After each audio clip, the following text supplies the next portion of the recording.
Last week, I stood here to announce the ending of the cooperation agreement between the SNP and the Greens, the Bute House Agreement, and that the SNP would seek to govern as a minority government. I made that decision as leader of the SNP as I believed ending the Bute House Agreement was the right one for the party I lead, and I still do believe that to be the case. But most importantly, I believe it was the right decision for the country. My hope was to continue working with the Greens in a less formal arrangement as the SNP moved into a new phase of minority government. Unfortunately, in ending the Bute House Agreement in the manner that I did, I clearly underestimated the level of hurt and upset that caused Green colleagues. For a minority government to be able to govern effectively and efficiently, trust when working with the opposition is clearly fundamental. And while a route through this week's motion of no confidence was absolutely possible, I am not willing to trade my values and principles or do deals with whomever simply for retaining power. Therefore, after spending the weekend reflecting on what is best for my party, for the government and for the country I lead, I've concluded that repairing our relationship across the political divide can only be done with someone else at the helm. I have therefore informed the SNP's National Secretary of my intention to stand down as party leader and ask that she commences a leadership contest for my replacement as soon as possible. In order to ensure a smooth and orderly transition, it is my intention to continue as First Minister until my successor has been elected, particularly as the Parliament will be debating some incredibly important legislation in the coming days and the coming weeks. I cannot tell you what an honour it is being the First Minister of the country I love, the country I'm raising my family in, and the only country I will ever call home. Independence feels frustratingly close, and believe me, no one feels that frustration more than the leader of the SNP.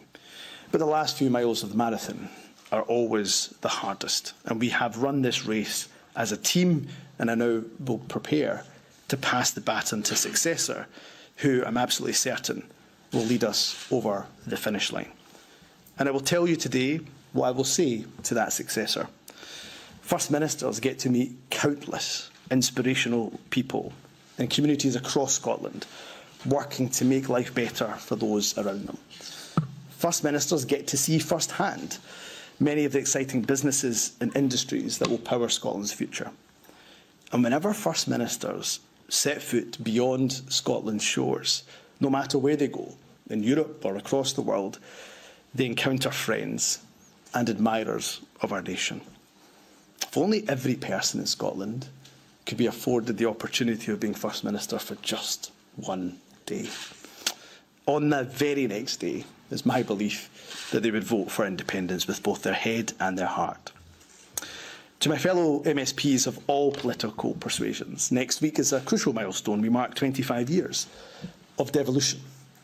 We have an electoral system that is designed for no political party to have an overall majority.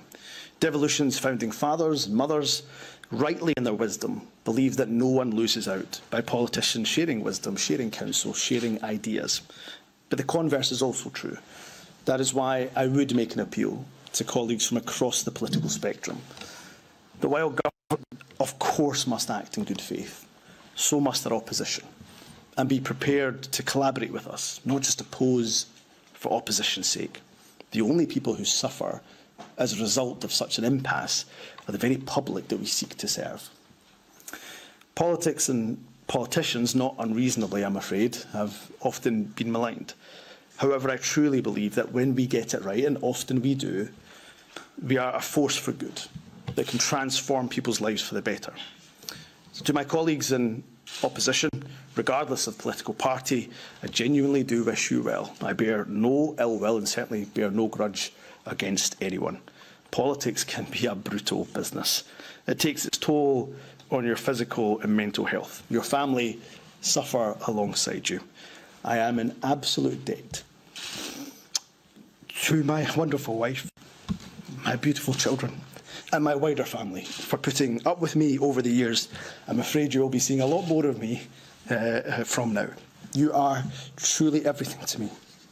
And although, of course, as you can tell, I'm sad that my time as First Minister is ending, but I am so grateful, I'm so blessed for having the opportunity that are afforded to so few to lead my country. And who could ask for a better country to lead than Scotland? Thank you very much. First Minister, can you make a favour miscalculation? Have you left the party?